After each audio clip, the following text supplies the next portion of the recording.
자, 안녕하세요. 오늘은 무슨 얘기를 해드릴 거냐면, 제 주변에서도 그렇게 말씀해 주시는 분들이 굉장히 많아요. 이제 제사를 꼭 지내야 되느냐라고 물어볼 때 그 뉘앙스들이 뭐냐면 힘들다라고 하는 게 있습니다. 그리고 요즘은 가족도 별로 많지 않은데 제사를 집에서 지내기 위해서는 대규모의 식기 세트 같은 것들을 다 가지고 있어야 되죠. 그래서 1년에 몇 번 쓰지도 않는데 그걸 다 유지하기도 힘들고, 그리고 일하는 사람이 정해져 있죠.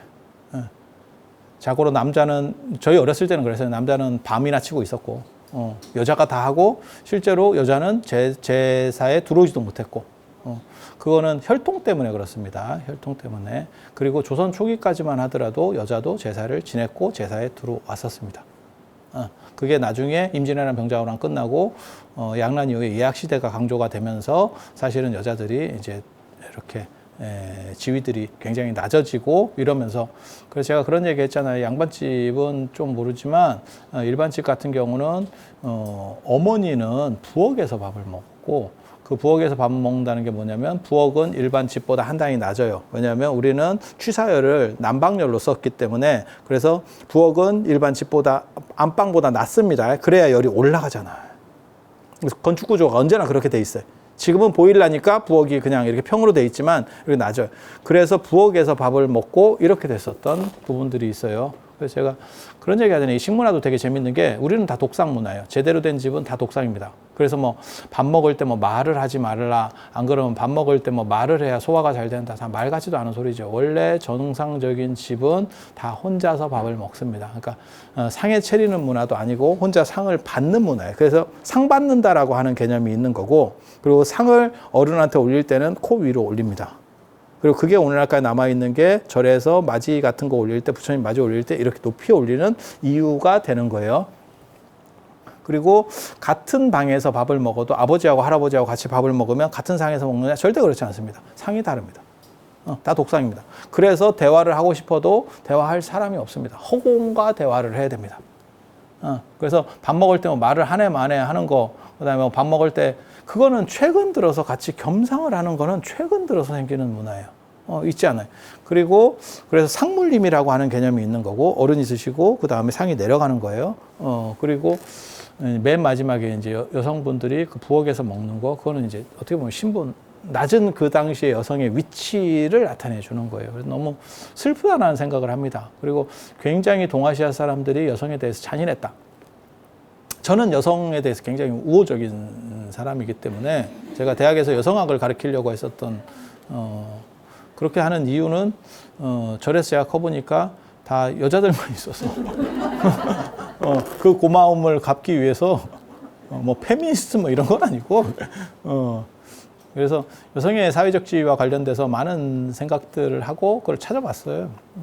그래서 아무튼 제사를 여자만 일하고 남자만 지내는 방식은 조선 후기에 정착된 방식이고, 그게 경제력과 관련이 돼요. 정확하게 말하면 고려시대 때까지만 하더라도 여성주의가 굉장히 강했습니다. 그래서 이혼도 충분히 가능했고, 이혼할 때 내가 가지고 간 재산은 갖고 와버립니다.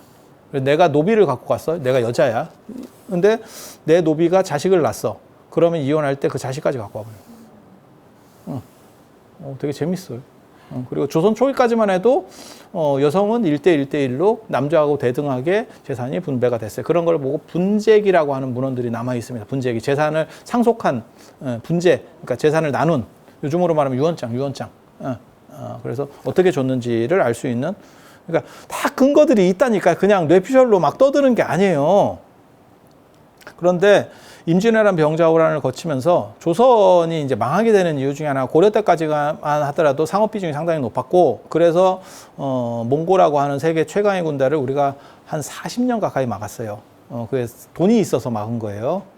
그리고 조선이라고 하는 나라는 농자 천하지대본 외치면서, 그렇게 된 이유는 우민 정책, 농업이 이게 풍물안에 중국 철학사나 이런 데 보면 분명히 나옵니다. 왜 중국 사람들은 농업 중심을 강조했는가에 대한 게 나옵니다. 그거는 수탈하기가 쉽고 땅에 묶여 있는 사람이기 때문에 세금을 올리고 뭘 하더라도 저 사람들이 반항할 수가 없었고, 그래서 그걸 인지하고 있다는 거예요, 지배층이.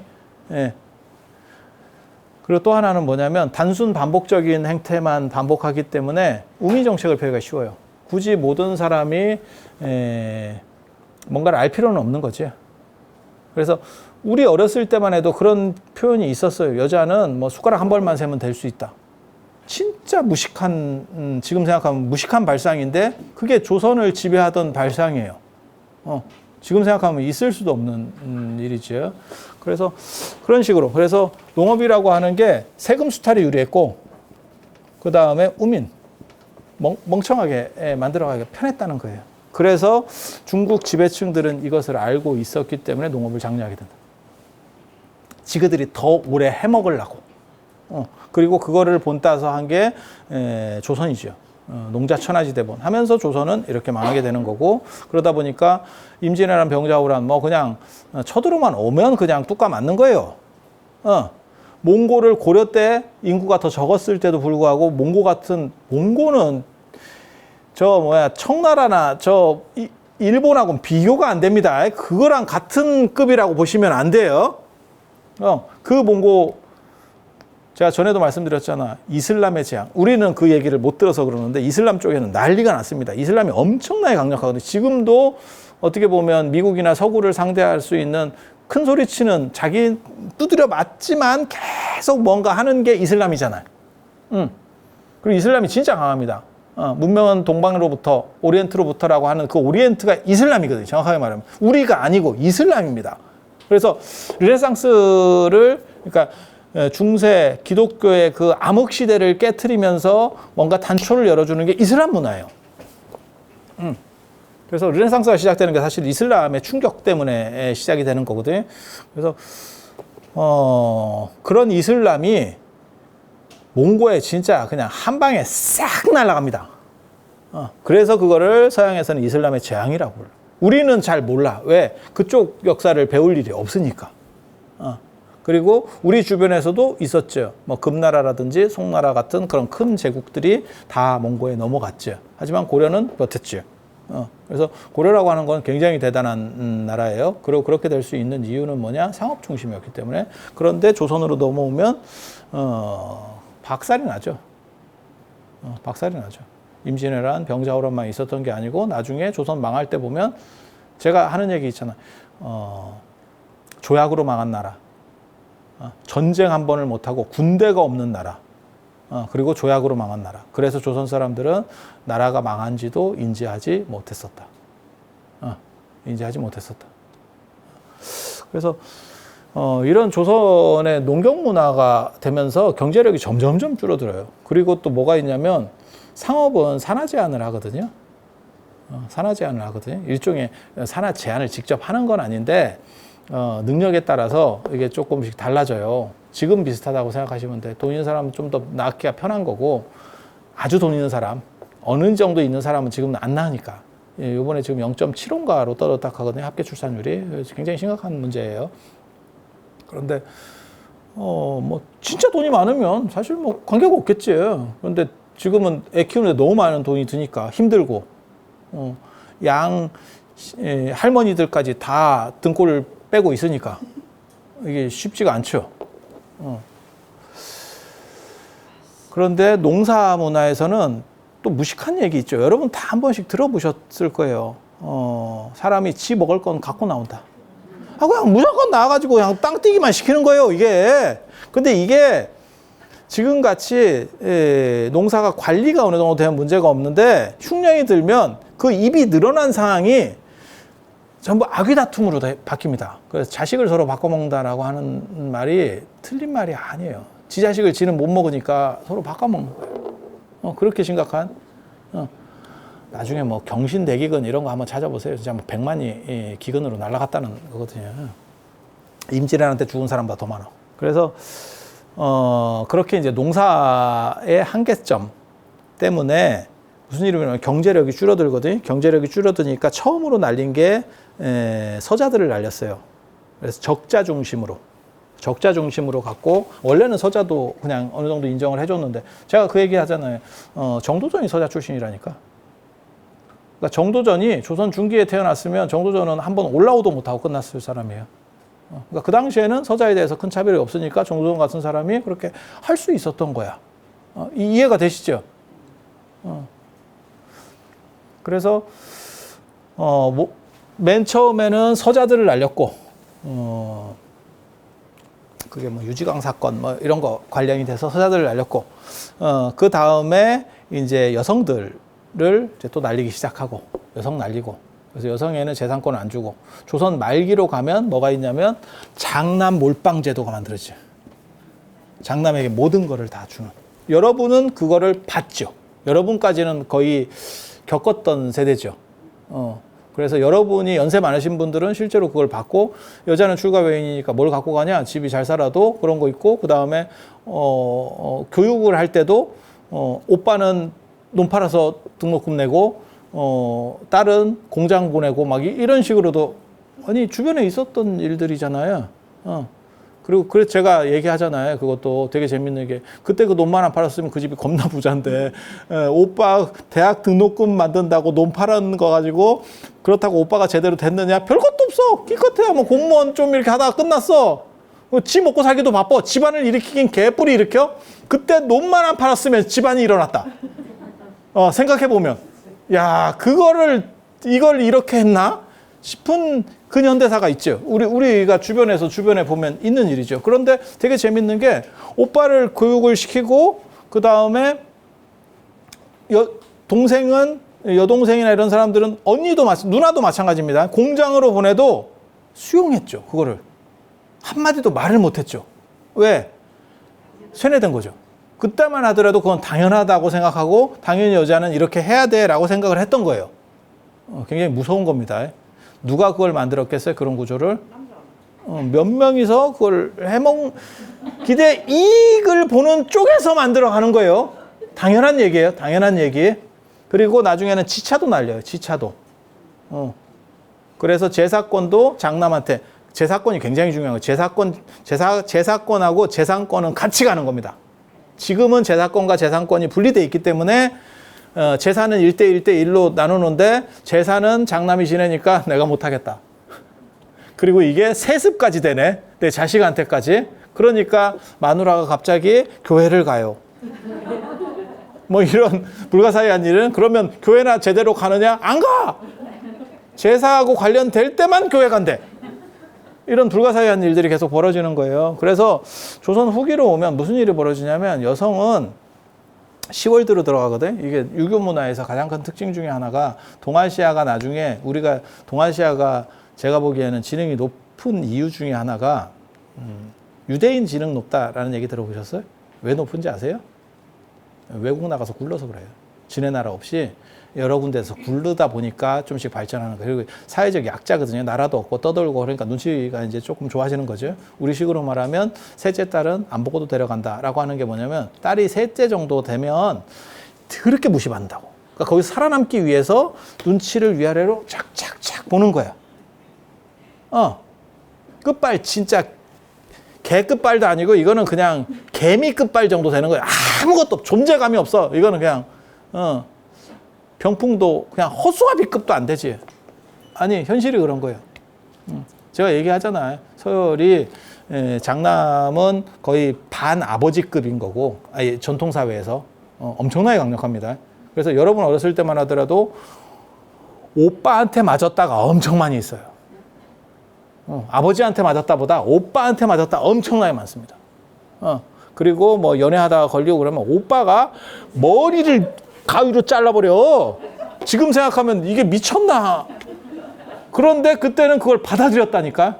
그만큼 장남의 권위가 컸던 시절이. 아니, 그게 이제 조선 후기를 반영하는 문화예요. 그래서 장남이라고 하는 건 그렇게 권위가 크고, 그 다음에 차남은 눈치껏 이렇게 하는 거고, 그 다음에 막내 정신 못 차리고, 막내 또 자기 주장이 강력하고, 그 다음에 딸들은 그냥 이렇게 이러고 있는 거고, 한 셋째 정도 내려가면 내가 사람인가, 이렇게 살아야 되나 뭐 이러면서 살았던 시절이 있었던 거예요. 그래서 셋째 딸은 보지도 않고 데려간다는 게, 어디 가서도 어렸을 때부터 그 맞춰 버릇하는 게 잘 돼 있어서 수능하고 잘 맞춰준다 라는 뜻이에요. 그러니까 좋은 쪽으로 말하는 것 같지만 실제로는 그 사람의 인생이 얼마나 힘들었는가. 내 주장이 전혀 없는 거죠. 이 사람은 계속 맞춰만 주는. 너무 슬픈 거예요. 그래서 유대인도 나라 없이 떠돌면서 약자로서 굴러다니다 보니까 눈치가 좋아서 지능이 발전하기가 좋았던 거고, 그 다음에 동아시아가 지능이 굉장히 발전할 수 있는 거는 종례혼을 안 하고 부인은 꼭 다 다른 성씨를 데려오는, 모르는 데서 다른 성씨를 데려오는 거예요. 그리고 같은 성씨면 진짜 멀리 있어도 안 되죠. 동성동본 금지니까. 혈적으로 야 이게 섞이긴 섞였냐, 이거 남보다도 더 못한 핀 것 같은데도 안 되죠. 동성동본 금지가 없어진 지가 얼마 안 됐으니까. 그렇게 생각을 해보면, 그래서 피가 계속 바뀔 수 있는 구조가 만들어졌어요. 그게 지능이 높아집니다. 제가 늘상 얘기하잖아요. 개나 말은 순종이 좋은 거고, 인간은 잡종이 지능이 높은 거예요. 인간이 순종이 되면 합스부르크 왕가처럼, 아니면 일본 저런 것처럼 떨어지고 이상한 기형, 병 생기고, 유전적으로 병 생기고, 그 다음에 단종이 됩니다. 더 심한 거는 자식이 없어져 버려요. 합스부르크 왕가가 그렇게 대단했지만 결국 단종으로 끝나는 거예요. 이게 턱은 이렇게 나왔고 단종됐고. 아유, 유럽의 최고 명문가가 합스부르크 왕가 아니에요. 그거 다 들어봤잖아. 합스부르크 왕가 한두 번 안 들어본 사람이 어딨어. 왕실보다 온간한 저런 뭐 영국 왕실 이런 거보다 훨씬 더 대단한데. 그래서 그게 동아시아 사람들이 지능이 높아진 거고, 그게 저는 동아시아가 지금같이 이렇게 자본주의 사회에서 순식간에 올라올 수 있었던 이유가 쟤네들보다 훨씬 지능이 높아서 라는 점을 한 가지 생각할 수 있고, 이건 이제 긍정적인 점이고, 부정적인 점으로 얘기하면 그 여자는 시월드 속에 혼자 들어가는 거죠. 그리고 그래서 피가 다르기 때문에 너는 제사도 참석을 못해 라는 논리가 가능한 거고, 그리고 시월드에 그렇게 들어가면 전부 있는 거고, 자기 혼자 다른 성씨로 들어온 거죠. 여기는 다 같은 성씨, 같은 패거리들끼리 있는 거고. 그리고 여기에는 다른 성씨가 또 한 명 있죠. 내 위에. 위에 꼰대. 이게 거의 꼰대보다도 그냥 뭐 진짜 전설적 꼰대. 그러니까 어떻게 보면 이해를 해주고 잘해줘야 될 것 같은데 더 잔인하게 할 수 있는. 약자가 약자를 탄압하면 더 잔인해져요. 그게 굉장히 재밌는 건데, 강자가 약자를 대할 때하고 약자가 약자를 대할 때는 틀리다니까. 그래서 시어머니도 어떻게 보면 굉장히 약자로서 살았던 거고, 여기서 인생 반전이 일어나는 상황이 벌어져요. 그게 딸만 나면 끝입니다. 딸들은 전부 다 가는 쪽이기 때문에 딸만 나면 이제 이 사람의 위치는 없는 거고, 아들을 낳으면 이 엄마의 위치가 확 올라갑니다. 그 아들을 컨트롤하면서. 아들을 컨트롤하면서. 그리고 시어머니를 잡을 수 있는 유일한 사람이 손자예요. 할머니는 손자한테는 밥입니다. 이게 천적 관계가 굉장히 재밌어요. 그러니까 시어머니는 며느리를 이기고, 며느리가 아들을 낳으면 이 아들은 시어머니를 잡습니다. 그러니까 조종만 잘하면 시어머니를 얼마든지 먹일 수 있는 거지. 야, 이거 이 게임도 아니다. 이러면서 이제 가는 거예요. 아니, 여러분은 이 세대를 사셨던 거예요. 정확하게 말하면 이 세대를 사셨던 거예요. 그래서 내가 낳은 아들이 만약에 예를 들어서 여기서 죽잖아. 어린 나이에. 그렇게 되는 경우들이 많이 있거든요. 아들을 예전에는 잘 잃잖아. 그래서 요게 사라져버리면 내가 이 집에서의 위치도 동시에 사라지는 거예요. 그것 때문에 아들을 위해서 죽을 수 있다라고 하는 개념이 나오는 거예요. 아들을 위해서 모든 걸 희생할 수 있다. 최근까지도 그런 게 있었어요. 엄마가 아들을 위해서 어떻게든 희생하고, 지금도 뭐 뒷바라지하고, 뭐 아들 잘 되라고 뭐 어떻게 하고, 이런 거 있어요. 그리고 제가 출가했을 때만 하더라도 절에서 축원문 같은 거 쓰면 아들 제일 먼저 쓰고, 남편보다 아들 이름을 더 빨리 쓰는 경우들도 있고, 자기는 써도 되고 안 써도 되고, 이런 문화들이 사실은 여기에 깔려 있는 거예요. 여기에 깔려 있는 거예요. 그래서 이게 이제 굉장히 지금까지도 어떻게 보면 그 자녀적인 부분이 남아있는 거예요. 그래서 아들 남아선호라는 게 최근까지 있었고, 저희 때까지만 있었어요. 그래서 저희 때만 하더라도 성비가 안 맞았죠. 근데 지금은 사실은 성비가 맞습니다. 참고로 말씀드리면 1대 1.05 정도, 0.7 정도 나오면 남자가 좀 더 많아요. 그러면 성비가 맞는 거예요. 원래 남자가 좀 더 많게 돼 있어요. 이게 생물적으로. 남자가 좀 더 많아. 그래서 그 정도면, 지금은 남아 선호가 없었죠. 예전에는 저희 어렸을 때만 해도, 이제 성 감별을 해가지고 성을 의사가 가르쳐 주면 삭제를 했었죠. 그래서, 나중에 남자애들은 뭐 결혼도 못 할 거다. 그런 거를 하도 많이 들어갖고 우리가 이렇게 됐잖아. 내가 희생하겠다. 내가 희생하겠다. 너네 결혼해라. 내가 희생하겠다. 아니, 그때까지만 해도 그 성비가 안 맞아서 한 반에 이렇게 남녀공학 같은 경우는 그게 심각했었어요. 여러분 다 아실 거예요. 다 그런 세대를 사셨기 때문에. 그래서,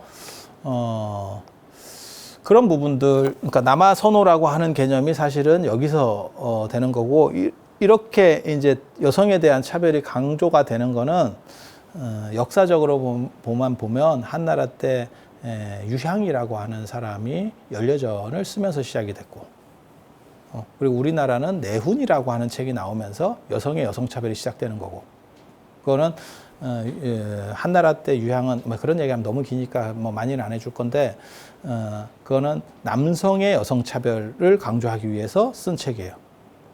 남성이 여성을 조지려고, 한마디로 얘기해서. 나 이거 조지는 거 되게 재밌던데. 조진다는 표현을 쓰니까 누가 그런 표현을 쓴다고 이렇게 댓글을 달아놨더라고. 표준어입니다. 표준어입니다. 되게 재밌어. 표준어입니다. 그래서 그거는 남성의 지능적인 행태, 유양이라는 회남왕 유방의 조카 뻘 되는 애가 있어요. 걔가 이제 머리 굴린 거고.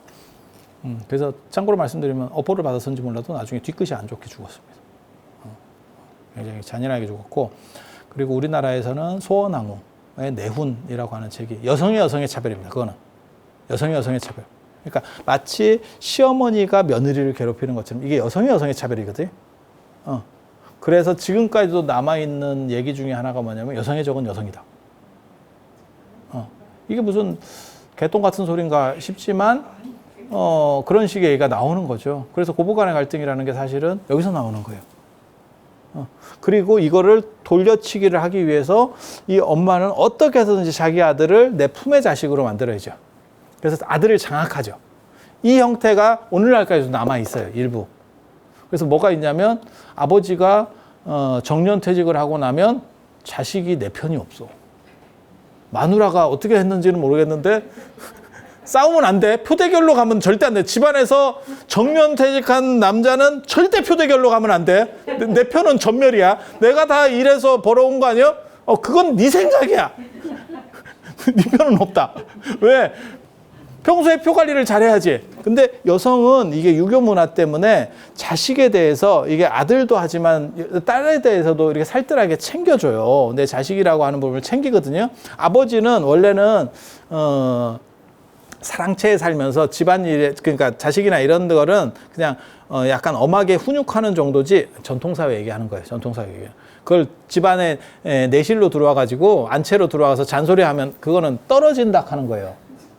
그래서 요 시어머니와 며느리의 충돌이라고 하는 게 나오는 게 여성의 차별이고, 이 사람도 아픔을 겪은 사람으로서 거기서 생존하는 데서 잔인해진 거예요. 그리고 그 잔인성의 표현이 자기보다 약한 사람에게 표현하면서 나타나는 현상이 사실은 시어머니의 며느리에 대한 공격이라고 보시면 되고, 그거를 어떻게 해서든지 돌려서 또 다른 방식으로 이걸 극복하는 방식으로 자기 아들을 이제 감싸서 완전히 내 아들은 그냥 죽을 때까지 내 사람으로 만드는 거죠.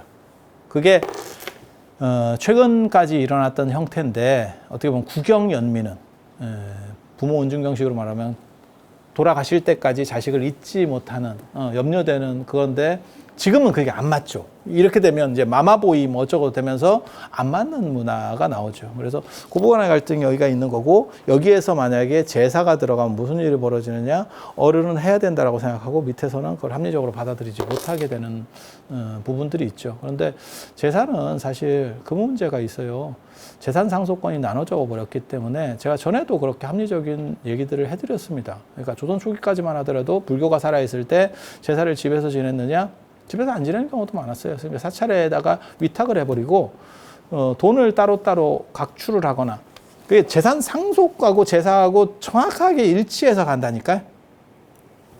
그러니까 조선 초기까지 고려 때는 당연한 거고, 재산을 남녀 관계없이 이렇게 동일하게 1대 1대 1대 1대 1로 받았을 때는 제사를 어떻게 지내냐면 각출입니다. 100만 원이 들었어. 그럼 20씩. 안 그러면 내가 100, 내년에는 네가 100, 내년에는 네가 100 이렇게. 그런데 정 내가 꼭 하고 싶은, 나는 이 어른은 너무너무 내가 나랑 가까웠기 때문에 이건 내가 그냥 독박으로 할게. 골든벨. 그건 가능해요. 그건 가능해요. 그리고 그렇게 위탁을 해버리면 어떤 일이 벌어지냐면 편하죠. 잘 사는 집은 그럼 어떻게 했습니까? 제실이나 뭐 사당이나 이런 거 없었습니까? 원찰이 있었어. 자기 절이 있어. 그러니까 신도가 다른 신도들이 들어가는 게 아니고 우리 가족만 들어가는 가족절이 있어요. 그래서 거기서 명복을 빌어주고 거기서 제를 지내는 거예요. 그걸 원찰이라고 하는 거예요. 원찰, 원당이라고 하는 거고, 그리고 일반 사람들 같은 경우는 그렇게 지내는 거예요. 그냥 절에서. 그러면 고려 말에 이제 신진사대부들 들어오면서 그렇게 됐을 때는 어땠습니까? 그러면 집에서 지내는 거예요. 그렇지만 그것도 윤회봉사라 그래서 올해 내가 했으면 네가 하고 이렇게 가는 거예요. 돈을 그렇게 낸다고. 돈을. 집을 바꾸는 경우도 있습니다. 제가 그 얘기하니까 되게 뭐 그런 생각을 하더라고요. 그러니까 장남이 지내고 차남이 지내고 이렇게도 가능해요. 제가 전에 그 얘기 해드렸거든요. 외국 가서 제사 지내는 것도 뭐 큰 문제는 없다고. 왜냐하면 장소를 바꾸는 게 하등에 그게 없어요. 그래서 주소를 안 쓰잖아. 돌아가신 분 관련해서는 주소를 안 쓰잖아. 알아서 찾아오셔야 돼요. 부르면 와야 됩니다. 그래서 마구 바꿀 수 있는 겁니까? 아니, 바꿔도 돼요. 그거는 장소가 바뀌어도 되니까 이사 가면 이사 가는 게 바뀌어도 큰 문제가 없어요. 그런 것 때문에 외국에서 지내도 된다. 그러니까 꼭 물어보시는 분은 이제 외국으로 이민 가겠다는 뜻이 아니고 이제 놀러 가는 거죠.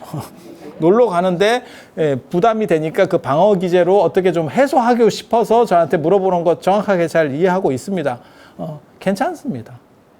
그래서 제가 그 얘기 해드렸잖아요. 날짜 분계선만 넘어가지 마세요. 날짜 분계선 잘못 넘어가면 제삿날이 없어진다. 비행기에서 제삿날이 사라집니다. 날짜 경계선을 넘어가는 순간에 제사를 지내고 싶으면 그 순간에 지내야 돼. 그 빈틈에, 틈에서. 야, 그거 쉽지 않지. 그래서 이게 요 제사 상속권이 재산 상속권이 한 방으로 가고, 그 다음에 그 재산이 이쪽으로, 여기는 이제 재산이 다 없어지는 거고, 한쪽으로 다 몰리면서 제사도 이쪽으로 가는 거예요. 그리고 그거를 어른들은 저거는 자기가 정통이다. 내가 정통을 계승받았다라고 하는 생각이 있는 거예요. 하지만 지금 밑에 이제 며느리들 입장에서는 그 생각에 동의하기 쉽지 않죠. 그래서 개인적으로는 그런 생각해요. 어른들이 이건 개인적 의견입니다. 이게 답을 줄 수 있는 문제는 아니에요. 그냥 유교식으로만 얘기하면 계속 지내라요. 그렇지만 제가 이건 그냥 제 개인 의견을 하면, 더 이상 힘들면, 당신이 그냥, 짐을 지고, 나까지 하고, 끊어주세요. 하지 마라. 라고 해서 당신 대에서 끊어버려야 돼. 나까지 하고 내가 죽은 뒤에는 끊어라. 라고 하면 끊기가 쉽지 않습니다. 그래서 당신이 연세가 많아지시면 이제 우리 줄이자. 안 그러면 어떻게 정리를 하자라고 해서 정리를 싹 끝내서 언제까지만 하자. 그다음에 돌아가시면 뭐 3년까지만 하자는 둥 뭐 이런 식으로 해서 싹 정리를 해주시면 지금 현대 사회에서는 이런 걸 가지고 갈등 구조를 만드는 것은 바람직하지 않다는 생각을 합니다. 그리고 제사는 추모의 정을 가지고 하는 거지 귀신이 직접 오는 게 아니에요. 제가 그것도 근거들을 다 찾아서 공자시대 때 그런 문헌들을 다 찾아서 정리를 해서 그것도 얘기를 예전에 해드렸었죠. 1시간 동안. 그래서 순자가 얘의 도사입니다. 순자가 얘의 도사예요. 그리고 그 사람은 직하학궁, 제 나라의 직하, 그러니까 뭐냐면 요즘으로 말하면 우리식으로 말하면 규장각의 최고 오야라고 보시면 돼요. 그렇게 학자의 최고 리더인데 순자식의 이론은 뭐냐면 제사는 추모의 정을 가지고 모여서 하는 제전이지, 그러니까 문화 행사지 귀신이 직접 와서 먹는 게 아니다라고 2200년, 2300년 전에 벌써 그게 다 정리된 이론들입니다. 그래서 그런 식의 이론을 알고 있다면 변형은 충분히 가능합니다. 그리고 가족이 모이기 위해서 제사를 지낸다라고 하면 이제는 자식이 하나밖에 없고 뭐 모일 사람이 없어요. 모이기 위해서 하면 이제 안 해도 되는 거 아니요? 이런 생각을 조금 하죠. 근데 제가 이런 얘기를 너무 막 노골적으로 강력하게 못하는 이유는 사실 사찰이 저는 제사에 대해서 저는 이런 것도 학문적으로 쫙 연원까지 다 알고 있고 어떻게 하면 된다는 걸 알기 때문에 저는 그런 거를 권장해 본 적이 없습니다. 그런데 그런 걸 가지고 사시는 절들도 많이 있어. 그래서 세게 뭐라고 말을 못 하겠는 거예요. 그냥 툭툭툭 끊어주면 원칙은 이러니까 이렇게 해도 되고 이렇게 해도 되고 제 평소 스타일 같으면 하겠는데 이제 좀 절제해야지. 왜? 늙었잖아. 늙으면 부드러워지는 거예요. 부드러워지는 거는 수양이 잘 돼서 부드러운 게 아니고 여성 호르몬 분비가 심해져. 그래서 고부간의 갈등이라고 하는 게 이 시월드라고 하는 유교 문화권의 특징 때문에 나타나는 거고, 그리고 그 위에 있는 약자가 또 다른 약자를 괴롭히는 구조 속에서 그것들이 나오고 있었다. 그리고 거기에 지금 현재적으로 가장 어떻게 보면 첨예하게 있는 쟁점 중에 하나가 제사인데 그거는 유연성을 가지고 있다. 그리고 강자가 양보할 때 양보가 되는 거지 약자에게 양보하라 그래서 양보되는 것은 결국 불만이 있을 수밖에 없다. 그러니까 내가 내 손에서 어느 정도 정리를 하면 그 집안도 편안하고 그 다음에 가족관계들도 좋고 이렇게 된다. 라는 정도 이해하시면 될 것 같습니다. 자, 들어주셔서 감사합니다.